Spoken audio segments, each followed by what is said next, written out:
A dusty market square. Greta kneels in the dirt while men haggle over her price, as if she were livestock. "Baron," her own father sneers. But the silent woodcutter Klaus pays without hesitation. What he is looking for in his hut among the fir trees will change her life forever. Dust swirls between the wooden stalls, mixing with the acrid smell of sweat and despair. Greta kneels on the hard ground of the market square. Her knees burn on the sharp stones. The sun beats down mercilessly on Rottenburg, but the cold in her heart is icier than any winter. 200 marks for her, her father Heinrich yells into the crowd, his voice hoarse from cheap schnapps.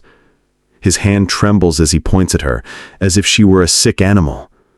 She is 22, able to work, but he dismisses her with a wave of his hand, barren as a parched field.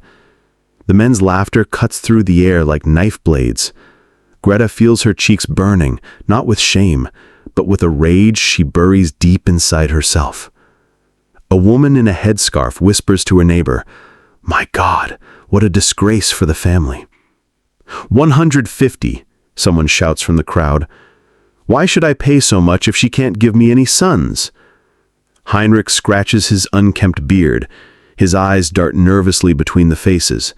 His gambling debts weigh heavily on his chest. The guest has threatened to break his bones if he doesn't pay by tomorrow. "She can cook?" he tries desperately. "And so?" They see her hands, made for work. A large man in a leather apron eyes Greta from head to toe. 100 marks.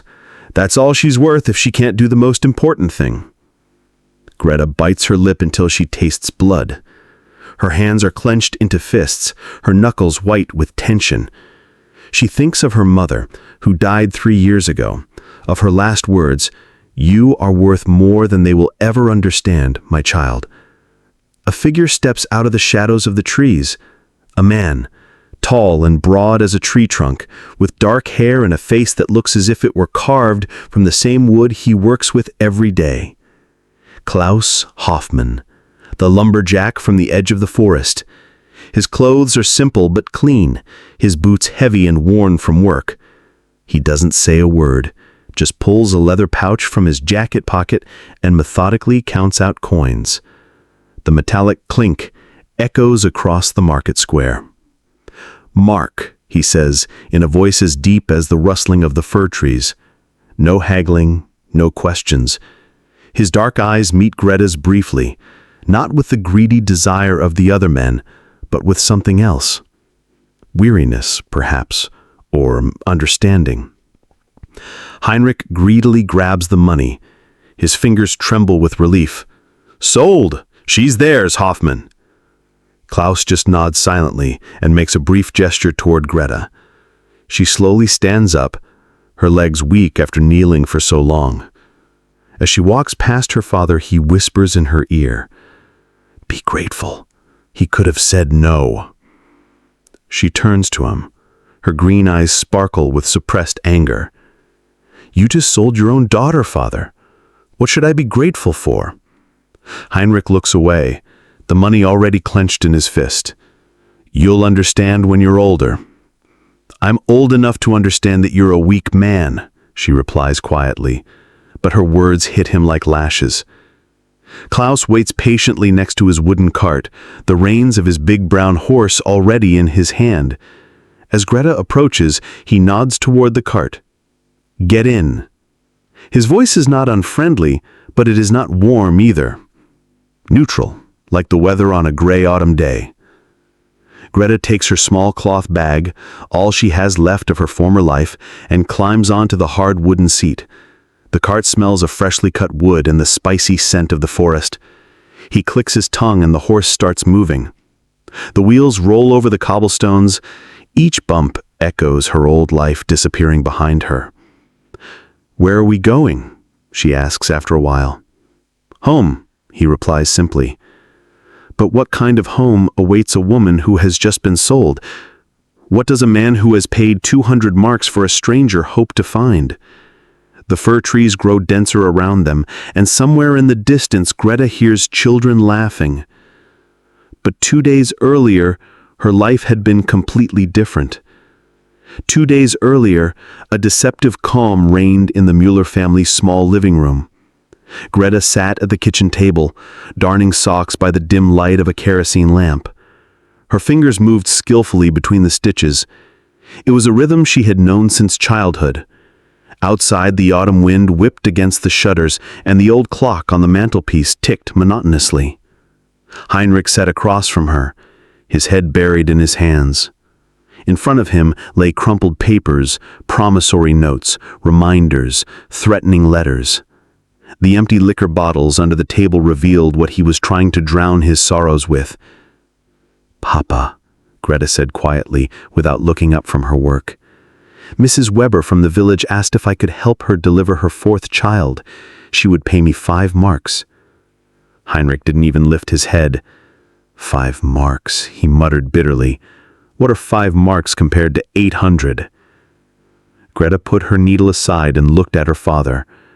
In the last few months, he had become a shadow of his former self. Heinrich Mueller had once been a respected blacksmith, proud of his work and his family. But since Mama had died, he seemed to have lost all hope. "If you let me work more," she said cautiously, "maybe I could—" "You don't understand." He slammed his fist on the table so hard that the lamp shook. "The creditors want their money by Thursday. All or nothing." Greta flinched, but her voice remained calm. "Then we'll sell the house, Dad. We'll start over somewhere else." Heinrich laughed bitterly. It was a laugh without joy. The house had long since belonged to the bank. Everything belonged to other people, Greta. Everything. Except. His eyes wandered to her, and for the first time in weeks, she saw something in his gaze that frightened her. "Except what, Dad?" He reached for a new bottle he had hidden under his chair. The cork popped as he opened it. "Except you," he muttered into the schnapps. A cold shiver ran down Greta's spine. "What do you mean?" Heinrich took a big gulp and wiped his mouth with the back of his hand. His eyes were now red and glassy. "Do you know what Schmitz said last week? That a woman your age should be married by now? That it's unnatural for a woman to live alone?" "I don't live alone. I live with you." "You don't understand." He slammed his fist on the table again. "You're 22, Greta. 22 and you've never had a man. People talk. They say you're—" He searched for the word as if it were difficult for him to say. "They say you're—" "They say I'm what?" "Infertile," he whispered as if the word itself were a sin. "They say you can't have children, that's why no man wants to marry you." Greta felt the blood rush to her head. "That's not true, Dad." He paused. How could she explain to a drunk man that she didn't want to marry just any man, that she was waiting for something her mother had always called true love? Heinrich laughed that bitter laugh again. "You see? You can't even find the words for it. The truth is, you were picky when we could still afford it. Now we can't afford it anymore." "What do you mean?" He took another sip and stared at her with blurry eyes. "Tomorrow is market day in Rottenburg. Lots of men go there. Men who are looking for a wife. Men who aren't so picky." Greta stood up abruptly, her socks falling to the floor. "Dad, you're talking nonsense. You should go to bed." "I'm not talking nonsense." He grabbed her wrist, his fingers digging into her flesh. "I'm talking about the only solution we have left. Tomorrow you'll make yourself look pretty and we'll drive to Rottenburg. There you'll find a man who will take you, even if you can't have children." Greta tore herself away. Her eyes widened in horror. "You can't be serious. Mark owes Greta that much. If I don't pay by Thursday, they'll come and—" He made a gesture across his throat. "Tell me in the comments where you're watching from, and don't forget to leave a like." "There are other ways," she pleaded. "We can go to the police." "We can call the police." Heinrich laughed shrilly. "The police aren't interested in an old blacksmith's debts. These men have their own rules, their own laws." Greta sank back into her chair. Reality hit her like a blow. For the first time, she truly understood the situation they were in. Her father wasn't just in debt, he was in the hands of men who didn't shy away from violence. "And if I refuse?" Heinrich stared into his bottle as if it held the answer to all questions. "Then we'll both die. You of a broken heart, watching them kill me, and me of broken bones." The kerosene lamp flickered, casting dancing shadows on the walls. In those shadows, Greta saw her whole life crumbling. Her dreams of a family, of a man who loved her for her own sake, of children who might never come, but whose possibility had always glowed like a warm light in her heart. "I'm sorry, my child," Heinrich whispered, and for the first time in months, he sounded like her father again. "I'm so incredibly sorry." Greta looked at him and saw in his reddened eyes not only the alcohol, but also the despair of a man who had exhausted all his options. For a moment, she was once again the little girl who had sat on his knees and listened to his stories. But that little girl had died when her mother died. What remained was a woman who had to learn to take life as it came. "How much?" she asked in a voice as cold as the wind outside. "How much do you expect to get for me?" Heinrich flinched as if she had hit him. "Greta." "How much, Dad?" He lowered his gaze. "Enough to pay the debts, maybe even a little more to start over." Greta nodded slowly. "Then we should get up early tomorrow. The market started dawn." She gathered the socks from the floor, blew out the lamp, and went to her little room under the roof. There she sat down on her narrow bed and stared into the darkness. Tomorrow she would no longer be a human being. Tomorrow she would become a commodity. But somewhere deep in her heart, a tiny spark of hope still glimmered. Maybe, just maybe, the man who bought her would be kind. Maybe he would understand that a woman was more than just a vessel for children. Outside, the wind howled through the fir trees as if it were already singing the song of her future. The morning crept gray and cold over Rottenburg as Greta and her father arrived at the market square in their old ox cart. Fog still hung between the half-timbered houses, and the first merchants were already setting up their stalls. The rhythmic hammering of wood on wood mingled with the mooing of cows and the clucking of chickens waiting in wooden cages for their buyers. Greta had not slept a wink all night. She was wearing her best dress, a simple brown woolen dress her mother had sewn for her.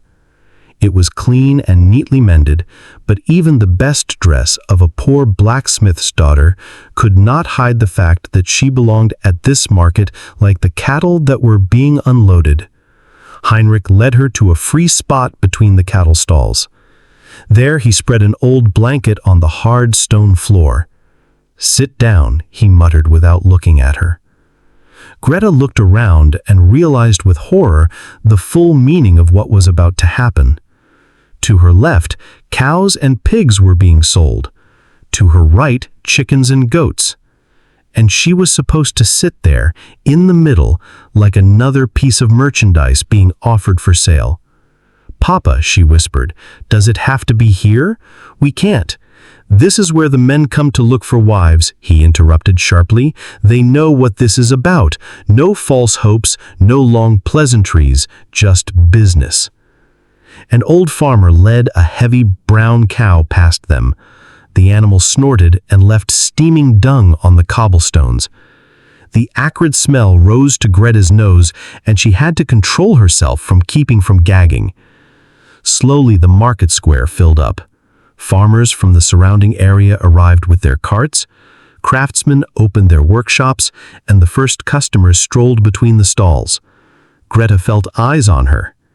At first curious, then understanding, finally judgmental. A group of women stopped nearby and whispered. She could make out a few words. The miller's daughter already 22. No wonder she doesn't have a husband yet. Heinrich had stood next to a post and called out in a loud voice, "Look here, good people, a hard-working woman is looking for a husband. She can cook, sew, clean, and is as strong as a horse." Greta lowered her head. Her cheeks burned with shame. She heard men's voices approaching, felt eyes on her, scrutinizing her like a mare at a horse market. A fat man with greasy hair stopped in front of her. "Is she healthy?" he asked Heinrich, as if Greta weren't there. "Tough as nails," her father replied, "never been sick a day in her life. And her teeth."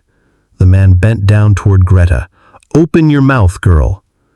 Greta looked at her father, but he just nodded encouragingly. With trembling lips, she opened her mouth as she had seen the horses do at the market. The man examined her teeth with the eye of a horse dealer. "Good. And her hands?" Greta obediently held out her hands. The man turned her around, felt her palms, and nodded. "Worker's hands. That's good. Can she have children?" Heinrich hesitated for a moment. "She hasn't been married yet." "I didn't ask that." The man looked skeptical. "A woman her age who's still unmarried. Something's not right." "She was picky," Heinrich lied quickly. "We could still afford it back then." The fat man snorted. "Picky. So that's what you call it." He turned away. "I need a woman who will give me sons, not an old maid who might be infertile." Greta felt her heart sink. The word infertile followed her like a curse.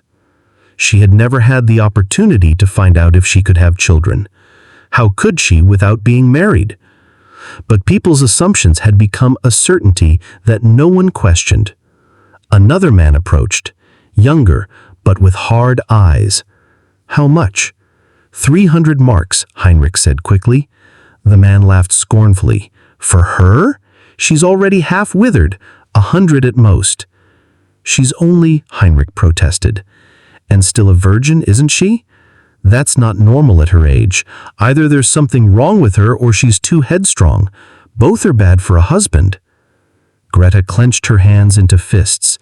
Every word hit her like a blow, but she forced herself to remain silent. Any protest would only prove that she was indeed headstrong. The hours dragged on. Men came and went, eyeing her like a piece of livestock, asking questions about her, but not to her. Some felt her arms to test her strength. Others asked to see her teeth. One even wanted to see how she walked to judge whether she was fit for hard work. With each rejected offer, Heinrich's asking price went down. From 300 marks to 250 marks, then to 200 marks, finally to 150 marks. "Papa," Greta whispered during a break, "maybe that's a sign." "Be quiet," he hissed. "The day isn't over yet." But Greta saw the growing despair in his eyes. The best hours of the market day were over, and still no buyer had been found. The sun was already low, and many traders were beginning to pack up their things. A group of young men strolled by and made loud comments. "Look, she's selling herself. You could buy 3 goats for that price. At least they give milk." Greta bit her lip until she tasted blood. Tears burned in her eyes, but she refused to cry. Not here. Not in front of all these people. An older woman stopped and shook her head. "Shame," she muttered. "There was no such thing in the old days. Decent women aren't sold like cattle." "Then stay out of it," Heinrich snapped at her. The woman raised her eyebrows. "A father who sells his own daughter has no right to talk about decency." Heinrich blushed, but before he could reply, the woman had moved on. The shadows grew longer, and Heinrich began to pace nervously. "Maybe we'll have to lower the price even more," he muttered. "To how much?" Greta asked quietly. 100 marks. That's at least something." Greta nodded silently. 100 marks. The price of a healthy pig. So that was how much she was worth. A final customer approached. A large man with dirty clothes and the smell of alcohol.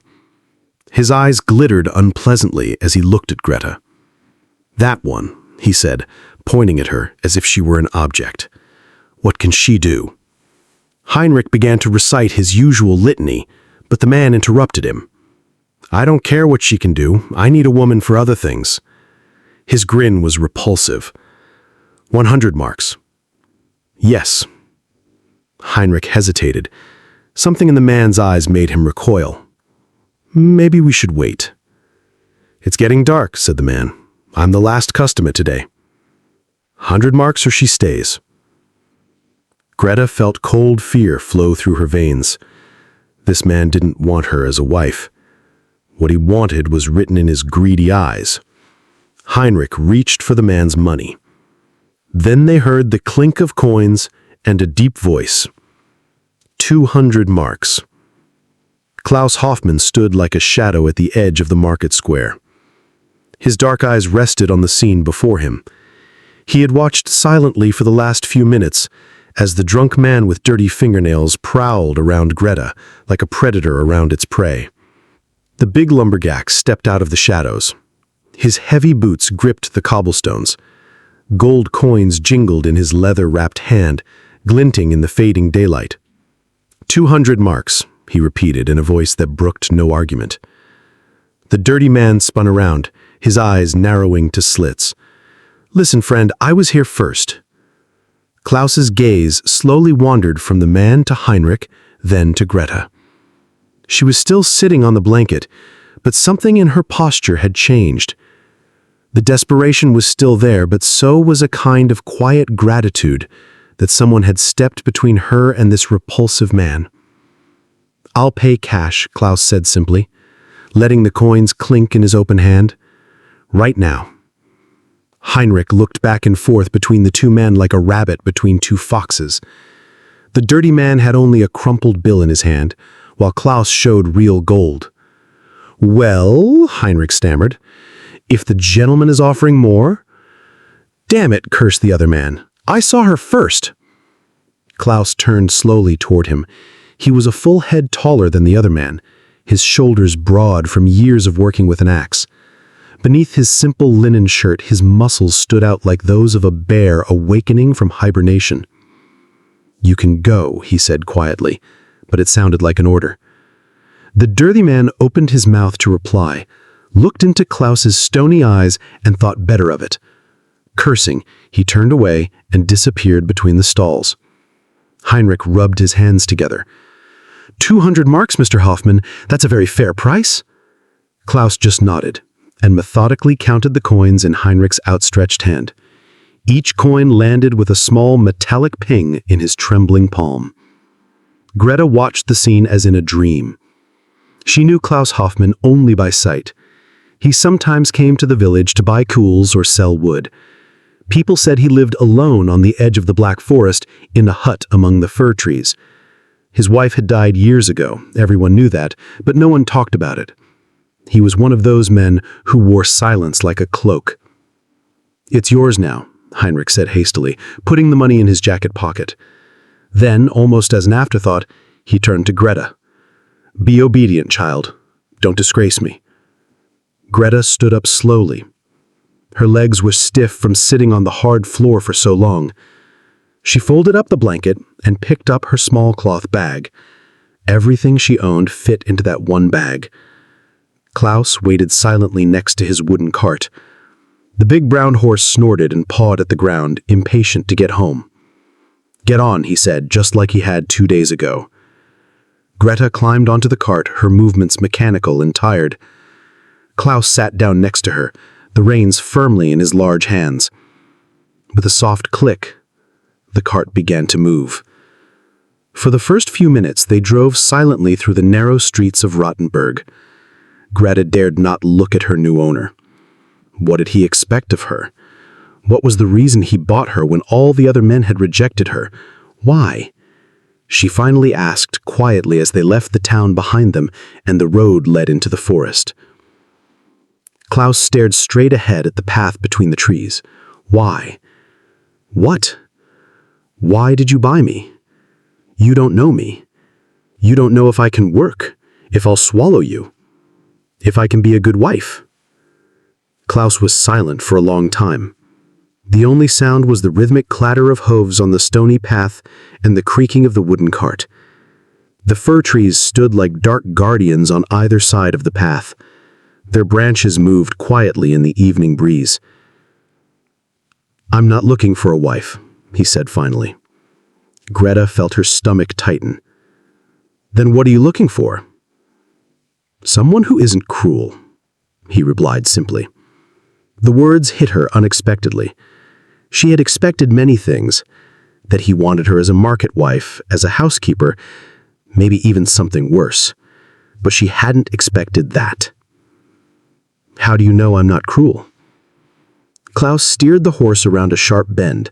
A small clearing opened up in front of them, and Greta could see a hut in the distance with thin smoke rising from the chimney. "Are you alone here?" Greta asked. Klaus headed his no. "No." When they stopped in front of the hut, the door opened. 4 children stood in the doorway, 3 boys and a little girl. They looked at Greta with large, curious eyes, but no one said a word. Klaus dismounted and tied the horse to a post. Then he turned to Greta and held out his hand to help her down. "These are my children," he said simply. "Johannes, he's 10, Friedrich, 8, Karl, 8, and the little one is Emma. She's 6. The children stepped closer. Their eyes darted between their father and the strange woman. Johann, the eldest, had the same dark eyes as his father and a serious expression that seemed too old for his age. "Dad," he said cautiously, "who's that?" Klaus put a hand on his eldest son's shoulder. "This is Greta. She's going to be staying with us for a while." Friedrich, a livelier boy with tousled brown hair, stepped forward. "Is she our new mom?" "No," Klaus replied quickly. "She's a helper." Greta felt the children's eyes on her. Emma, the little girl, hid half behind her big brother Karl, but peered over at her curiously. "Hello," said Greta quietly, kneeling down to be at eye level with the children. "Nice to meet you." Emma whispered something in her brother's ear. Karl nodded and asked, "Emma wants to know if you can cook. Dad always burns the food." Despite the tension, Greta had to smile. "Yes, I can cook. How about you? Can you help me cook?" The boys exchanged glances. Johann shrugged. "Sometimes we help Dad chop wood." "That's important too," said Greta. "You can't cook without wood." Klaus cleared his throat. "Come on, let's go inside. It's getting cold." The interior of the hut was simple but cozy. A large fireplace dominated one wall. In front of it stood a sturdy wooden table and several chairs. A kitchenette with an iron stove took up another wall, and a steep wooden staircase led to a loft where the bedrooms were presumably located. Greta looked around and immediately noticed the signs of a household without a woman. The pots were clean but stacked carelessly. The laundry was washed but poorly folded. Everything was functional, but it lacked the warm touch that only a woman's hand could give. "You must be hungry," she said. Just to say something. "Dad wanted to cook potatoes today," said Karl, "but the last ones were black." Klaus blushed slightly. "I left them on the fire too long." Greta went to the kitchen and inspected the supplies. Potatoes, some bacon, onions, a piece of bread. Nothing special, but enough for a simple meal. "May I?" she asked, pointing to the stove. Klaus nodded. "If you like." While Greta started cooking, the children sat down at the table and watched her silently. Klaus stood nearby, indecisive, as if he didn't quite know what to do with himself. "Tell me about yourselves," Greta said as she peeled the potatoes. "Do you go to school?" Johann replied. "In the village, 3 times a week. Dad takes us there in the cart." "And what do you like to do?" Friedrich became more animated.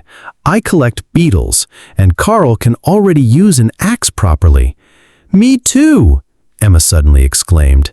"Dad made me a little axe." For the first time since their arrival, Klaus smiled. "She's very skilled for her age." Greta noticed how his expression changed when he looked at his children. The hard mask fell away, and a loving father emerged. When the meal was ready, everyone gathered around the table. It was a simple meal, potatoes with bacon and onions, but it tasted better than anything Greta had eaten in the last few days. "That's good," Johann said seriously. "Much better than Dad's cooking," Carl added, earning him a stern look from his father. After dinner, Greta helped with the washing up while Klaus put the children to bed. She heard his deep voice from upstairs as he told them a bedtime story. When he came back, Greta was sitting by the fireplace, staring into the flames. "Where should I sleep?" she asked quietly. Klaus pointed to a small room next to the kitchen. "There's a bed there. It used to be my wife's room when the children were sick." Greta nodded. "How did she die?" Klaus was silent for a long time. "Emma died of childbed fever." Suddenly, Greta understood a lot. The way he looked at his daughter with a mixture of love and pain, the reason he hadn't looked for a new wife, the caution with which he had referred to her as a helper. "I'm sorry," she said quietly. "It was a long time ago," he replied, but his voice sounded tired. Greta stood up. "I should go to bed. I can help with breakfast in the morning." Klaus nodded. Greta turned around. "Thank you for the meal." The children. They haven't laughed like that in a long time. As Greta lay in the small chamber, she stared into the darkness and thought about the strange course her life had taken. 2 days ago, she was a daughter. Today, she was what? A servant? A substitute mother? A stranger? In a strange house?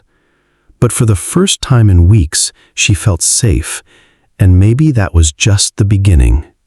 3 weeks had passed since Greta had moved into Klaus's household. The routine had quickly fallen into place. She got up before sunrise and prepared breakfast while Klaus and the older boys left for work in the forest. Emma stayed with her, helping with the cleaning and washing. And in the afternoon, when the boys came home from school, Greta cooked for everyone. It was a simple life, but it had a rhythm that gave her security. The children had accustomed to her. Friedrich proudly showed her his beetle collection. Carl demonstrated his skills with the small axe, and even serious Johann was slowly warming up. Only Emma kept her distance. The little girl watched Greta with large, cautious eyes, as if she might disappear again at any moment. That morning, Klaus had a large delivery of wood to take into town. He said, "I'll be gone until evening. Johann, take care of yourselves." Greta was hanging out the laundry when she heard the sound of horses' hooves. She looked up and saw an elegant black carriage driving down the forest path. Her heart sank when she recognized the man driving it. Mr. Brenner, the manager of the local bank. Brenner was a gaunt, middle-aged man with cold blue eyes and a thin mustache. He wore an expensive dark suit and a top hat, which was meant to demonstrate his superiority over the simple forest workers. "Good day," he said without dismounting. His voice was polite, but icy. "Is Mr. Hoffman here?" "No," Greta replied. "He's in town. Can I take a message?" Brenner's eyes scanned her from head to toe. "Ah, yes. You're the new housekeeper, aren't you? I hear Hoffman bought himself a wife." The way he emphasized the word "bought" made Greta's cheeks flush. "I help with the housework," she said stiffly. Brenner smiled coldly. "Of course. Well, you can tell Mr. Hoffman that his payments are overdue.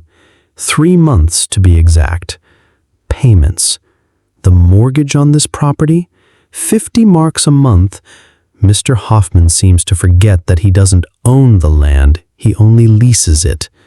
Greta felt her stomach tighten. I'm sure it's just an oversight. An expensive oversight, Brenner interrupted. 150 marks in arrears plus interest, that makes 200 marks. Johann and Friedrich, who heard the strange horse, came out of the house. They stood next to Greta, their young faces serious and alert.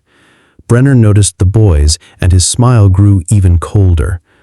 Ah, the Hoffman children. I'm afraid you'll have to move soon, unless your father finds the money. What are you talking about? Johann asked in a voice that sounded too old for his 12 years. Reality, my boy. If the debt isn't paid by the end of the month, the property will be sold. You have 2 weeks. Emma had also come out and was clinging to Greta's skirt. Greta instinctively put her arm around the little girl. Isn't there any way to defer the payments? Greta asked. Brenner's eyes sparkled with amusement. Oh, there are always ways, especially for attractive young women. His gaze wandered over her body in a way that made her feel sick. Johann stepped forward, his small fists clenched. Don't talk to her like that. Brenner laughed. The little guy has guts. Too bad guts don't pay debts. He turned back to Greta. Think about it, miss. A little concession on your part, and the family could keep their home. Get out, Greta said in a voice trembling with suppressed rage. As you wish. But remember, 2 weeks. After that, the bailiffs will come. Brenner turned his car around and drove back down the road, leaving a cloud of dust behind him. The children stared at Greta, their eyes full of fear and confusion. What does that mean? Friedrich asked in a small voice. Greta knelt down to be at their eye level. It means that your dad has some problems he needs to solve. But don't worry, we'll find a solution.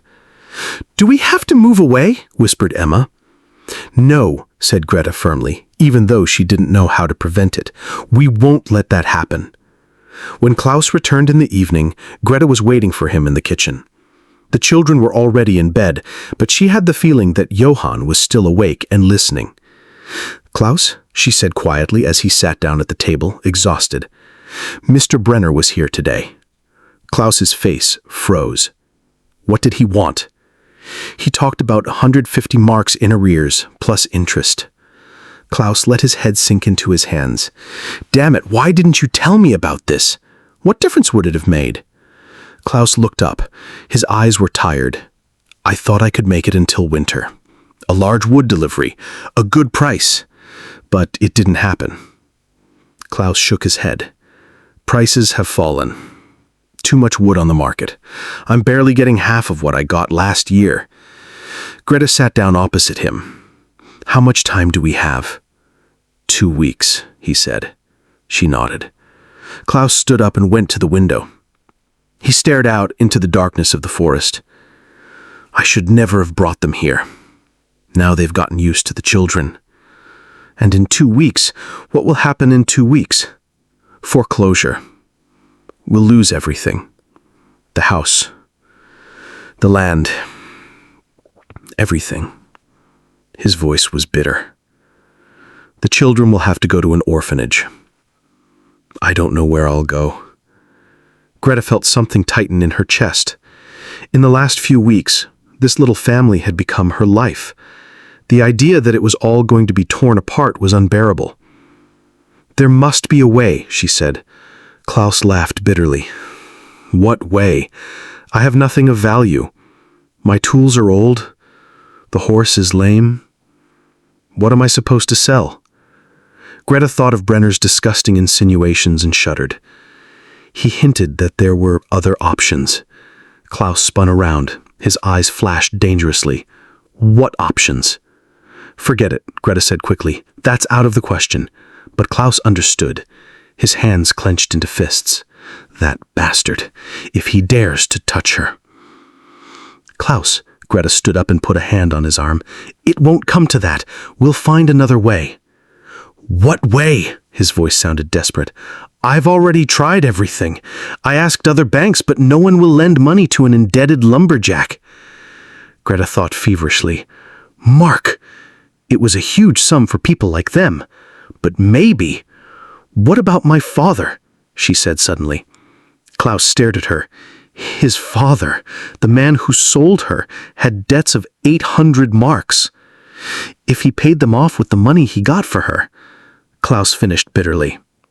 Still, maybe he can help, or maybe he has contacts, people who... Klaus shook his head. Greta, that man sold you like cattle. Why would you want to help him?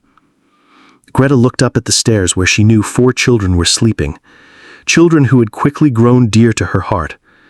Emma with her cautious eyes, Friedrich with his beetle collection, Karl with his little axe, and Johann who tried so hard to be as strong as his father.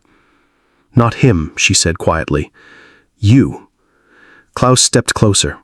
His eyes searched her face. Greta, they don't owe us anything.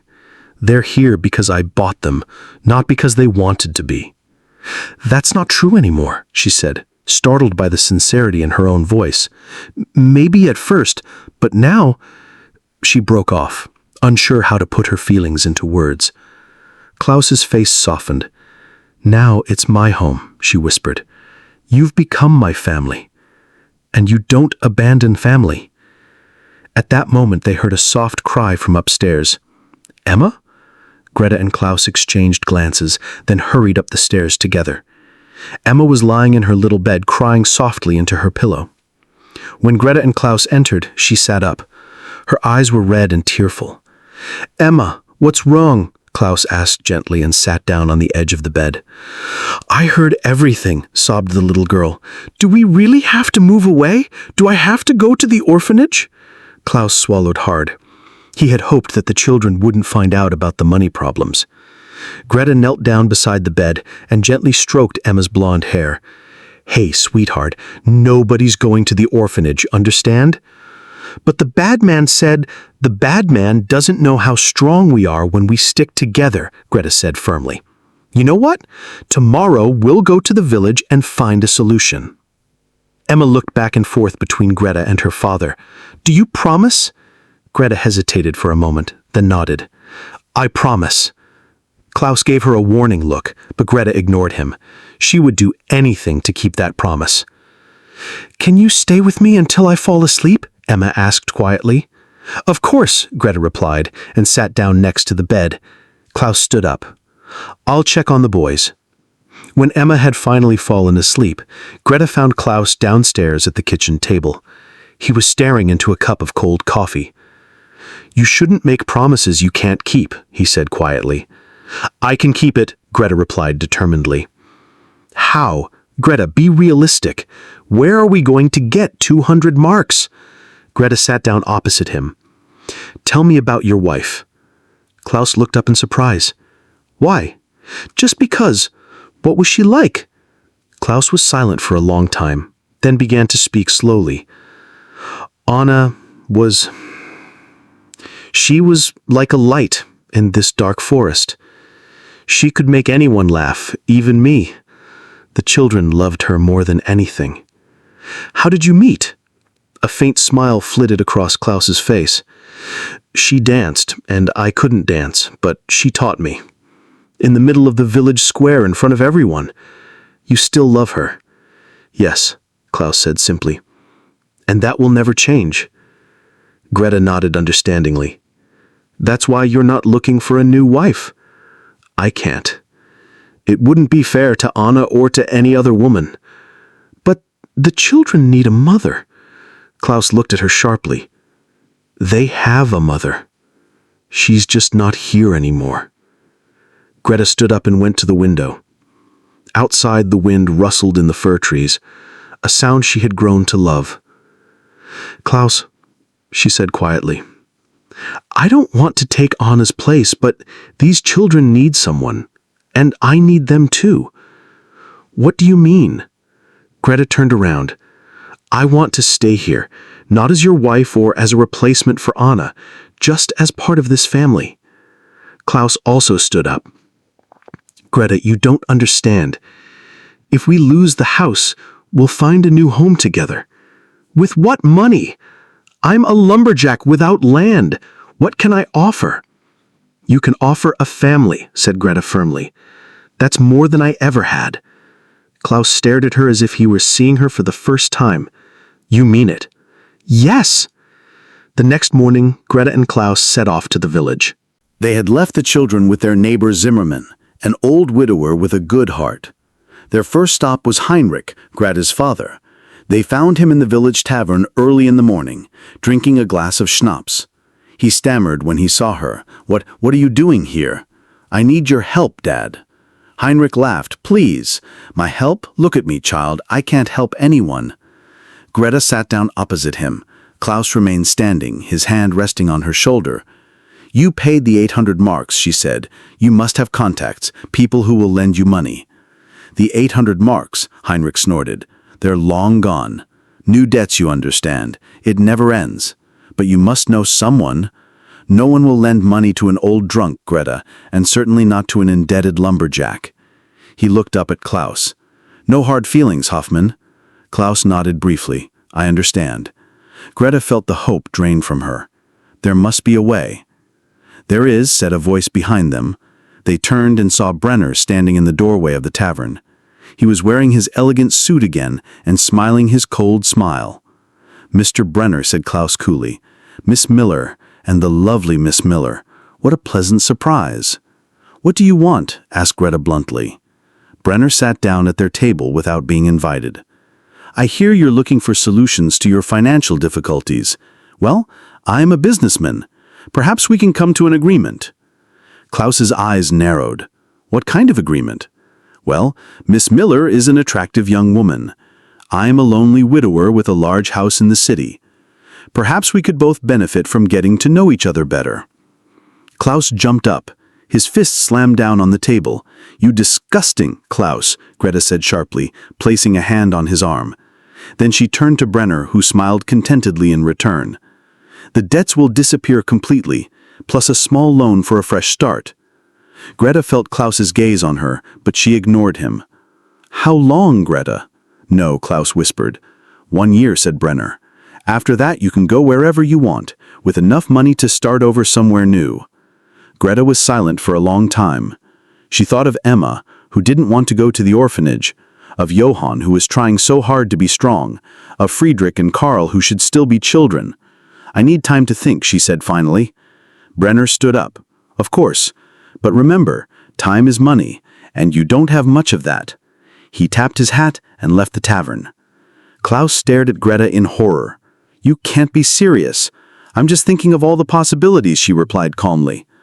Heinrich lifted his head from his glass. Greta, child, this man is dangerous. I've heard stories.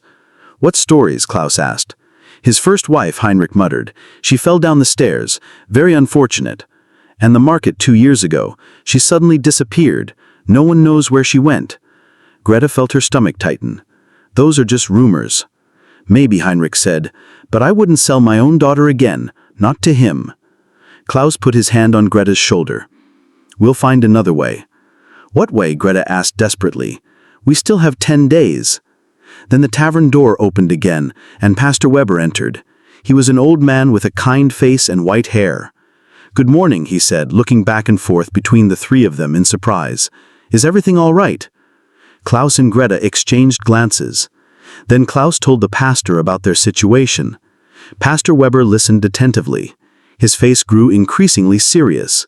200 marks, that's a lot of money. Too much for us, Klaus said bitterly. The pastor was silent for a while. Then he said, there may be a possibility. The church council has an emergency fund for parishioners in difficult situations. How much? Asked Greta hopefully. A maximum of 100 marks, and only as a loan. Klaus sighed. That's still not enough. But it's a start, said Greta, and maybe we can negotiate with Brenner. No, said Klaus firmly, not with that man. Driver Weber looked at them thoughtfully. There was another possibility. What is it? Get married, he said simply. Klaus and Greta looked at him in shock. What? Klaus asked confused. Get married, the pastor repeated. As a married couple, you have more rights.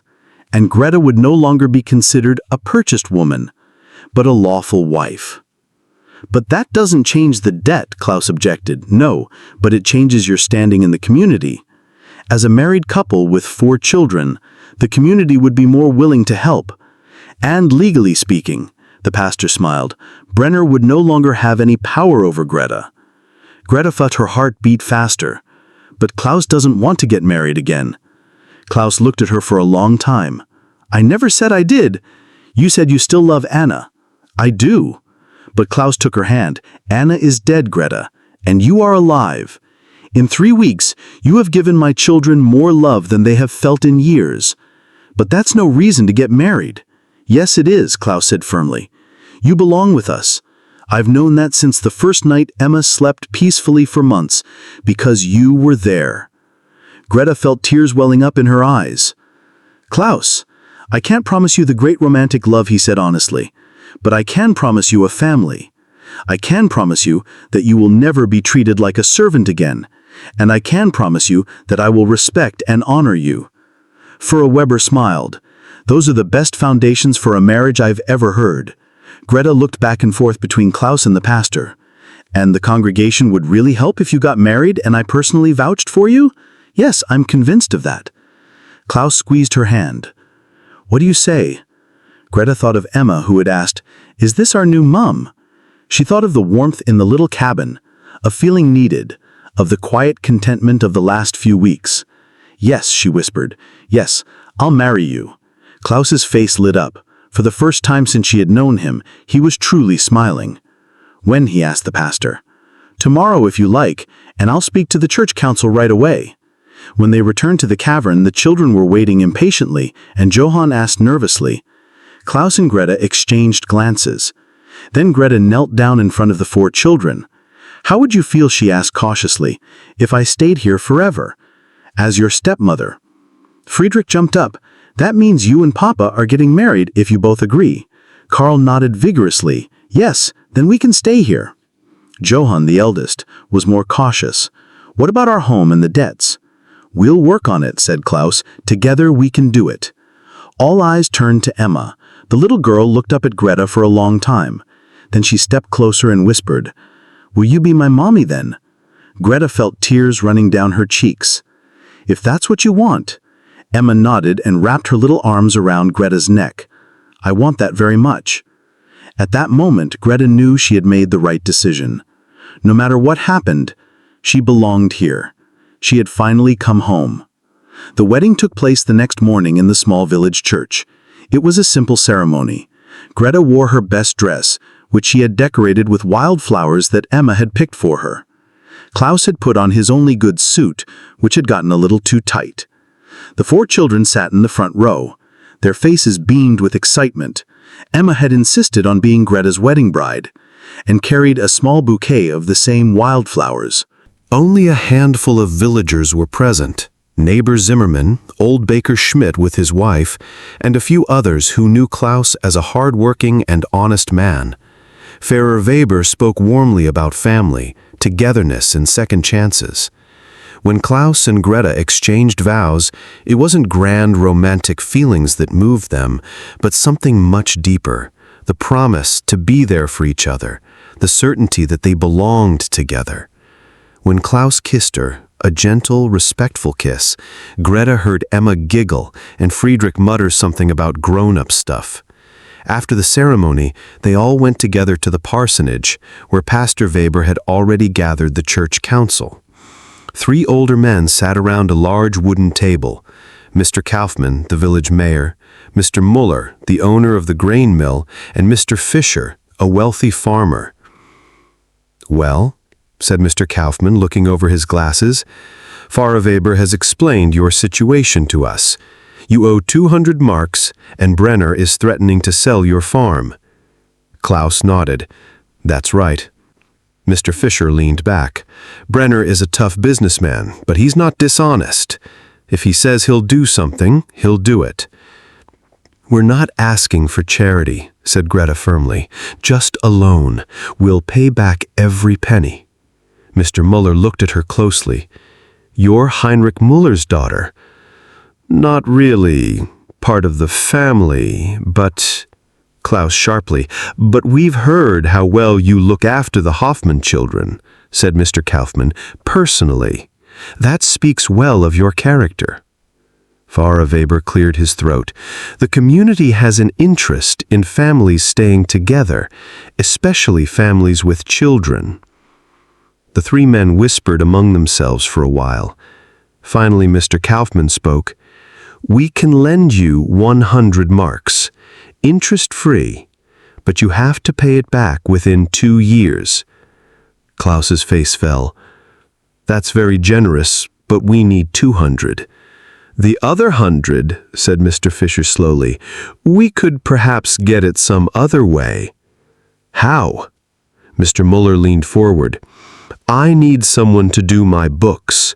My wife is getting older and she has trouble with numbers. Can your wife read and write?" Greta nodded. "Yes, I can." "Then you'll work for me 2 days a week, 5 marks a week." Mr. Fisher thought about it and said he could use a strong man to help him build a house. His son wanted to get married and needed his own house. 10 marks a week for Klaus, if he worked 3 days. Klaus quickly calculated. That would be 60 marks a month, but we needed the 100 marks right away. Mr. Kaufmann smiled.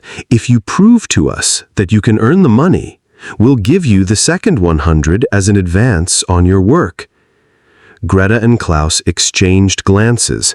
It was a risk. If they couldn't pay back the money, they would be even deeper in debt. But it was their only chance.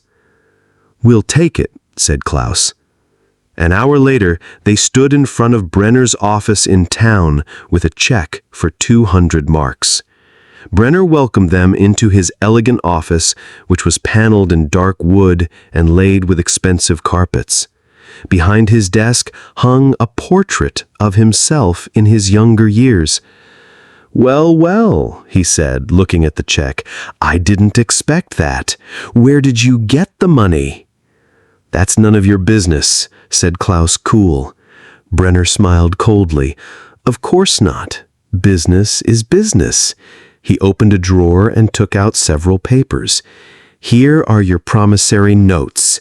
With this payment, all claims are settled." He stamped the papers and pushed them across the table. "You can stay on your land." Klaus took the papers and carefully tucked them into his jacket. "But don't forget," Brenner added, his eyes fixed on Greta, "if you ever have financial difficulties again, my offer still stands." Klaus took a step forward. "One more word in that direction and you'll have me to deal with." Brenner raised his hands in a conciliatory gesture. "No need to get excited, Hoffman. I'm just doing business." "Your kind of business is not welcome in our house," Greta said firmly.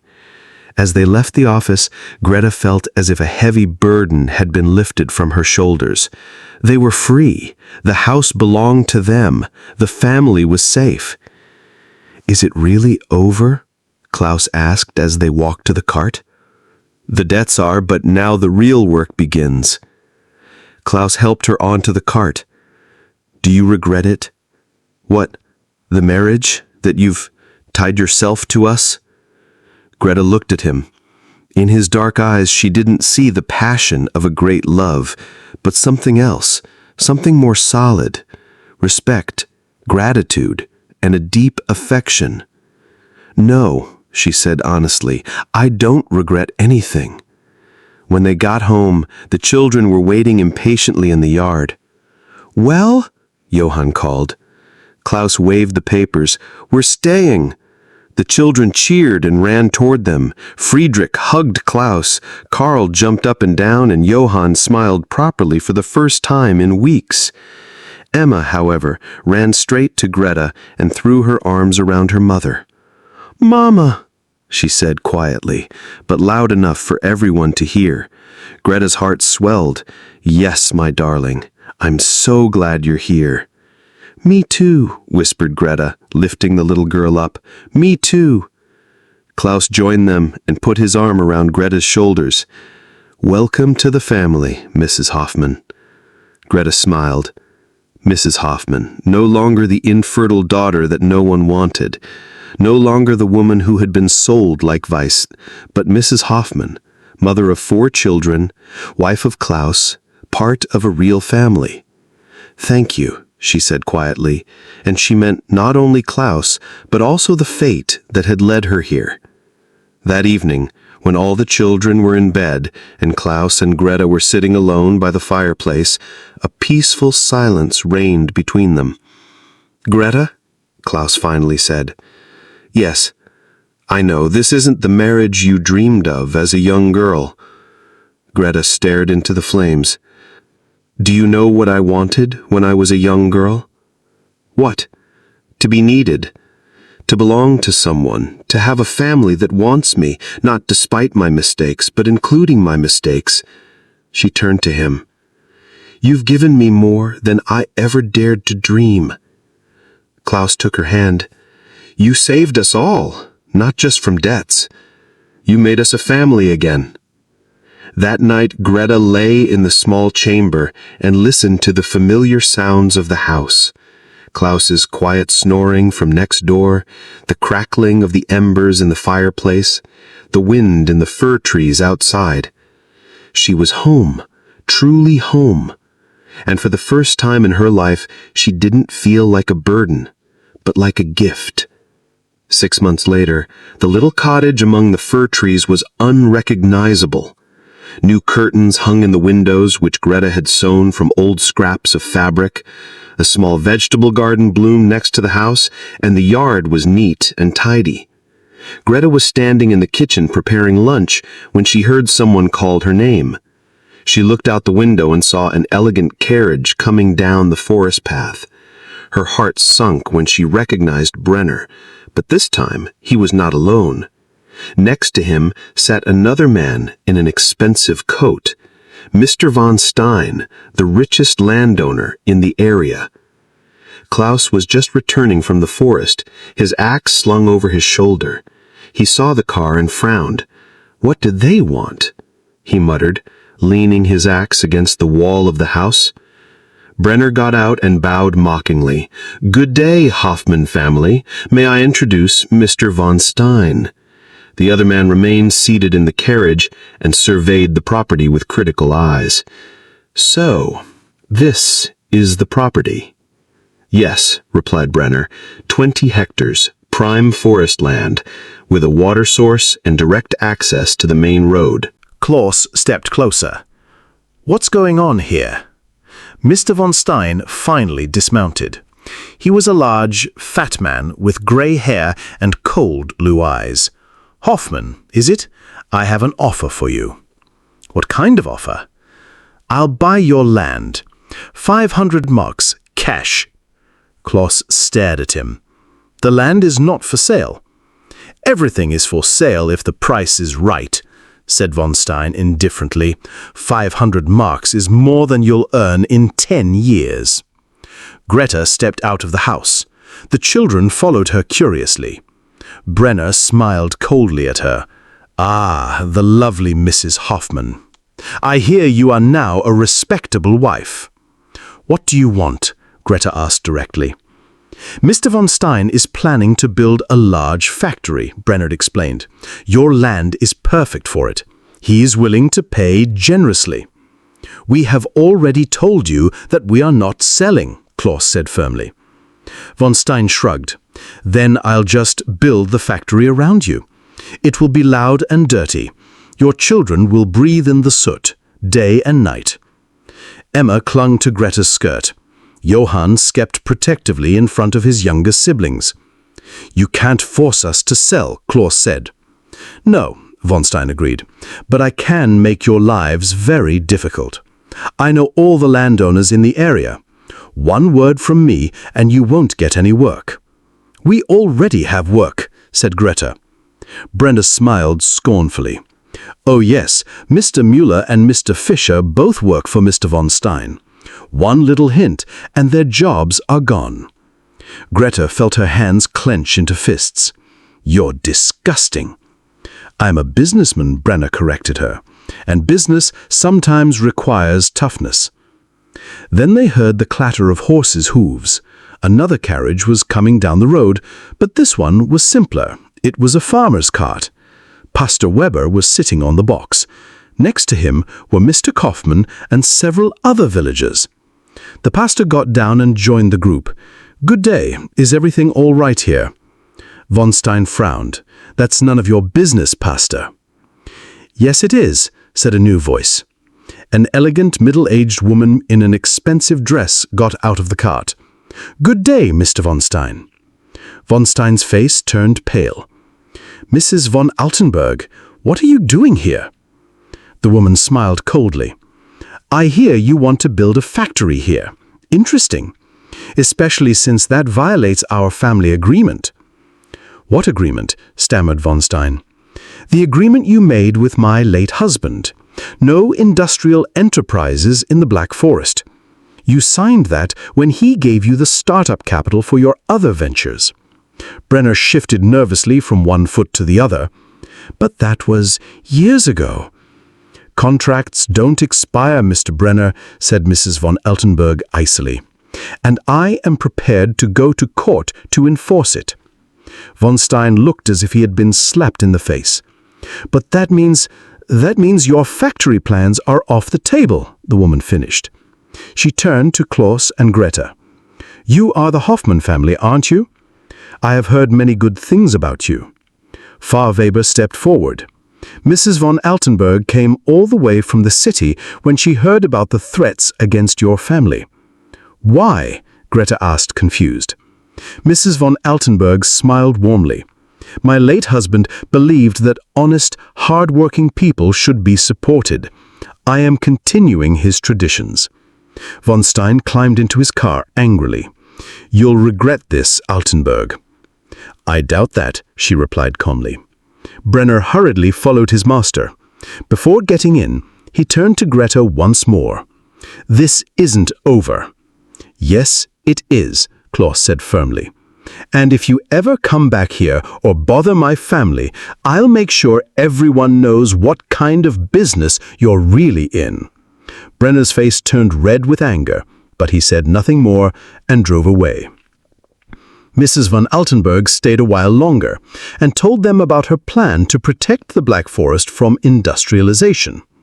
"Families like yours are the heart of this area," she said. "They deserve support, not threats." When all the visitors had left, Klaus and Greta sat with the children on the porch and looked out over their small yard. "Is it really over now?" asked Emma. "Yes," said Greta, pulling her onto her lap. "Now it's over." Johann, the eldest, looked thoughtful. "Mama Greta." "Yes? Do you ever think about what your life would have been like if Papa hadn't bought you?" Greta thought for a while. "You know, Johann, sometimes you think the worst thing that can happen to you leads you to the best. If I had not been sold, I would never have met you." Klaus put his arm around her shoulders. "And we would never have learned what a real family is." Friedrich came running up with his latest beetle discovery. "Look, isn't it beautiful?" Karl came forward with his little axe. "Mama Greta, can you show me how to carve wooden figures?" "Of course," smiled Greta. When the sun went down and the children had been put to bed, Klaus and Greta sat together in silence for a while. "You still don't regret it?" Klaus asked quietly. Greta looked at the house where her 4 children were sleeping, at the man beside her who had given her respect and a home, at the little paradise they had created together. "Never," she said firmly. "This is my life. This is my family. This is where I belong." Klaus took her hand. "I love you," he said softly. "Not like Anna. Different, but I love you." Greta felt her heart warm. "I love you too." It wasn't the grand, dramatic love she had imagined as a young girl. It was something deeper, more lasting. A love that had grown out of respect, gratitude, shared struggles, and quiet moments. A love that would last. A year later, Emma fell ill with a high fever that didn't break for 3 days. Greta watched over her day and night, cooling her forehead, singing softly to her, never leaving her side. On the fourth morning, Emma opened her eyes. The fever had broken. She looked at Greta and smiled weakly. "Mama," she whispered. It was the first time she had said it consciously, not out of habit or promise, but from the bottom of her heart. Greta cried with happiness. She was no longer the woman nobody wanted. She was no longer the daughter who had been sold. She was a mother. She was a wife. She was home. And that was worth more than all the gold coins in the world. Family was not something you were born with. Family was what you created with love, patience, and a willingness to be there for each other. Greta found her family, and her family found her. Sometimes the darkest paths lead to the brightest places. Thank you for being here, but don't go yet. Another emotional story is waiting for you on the screen next to you. Click on it, subscribe to the channel, and share it. I'll be waiting for you there.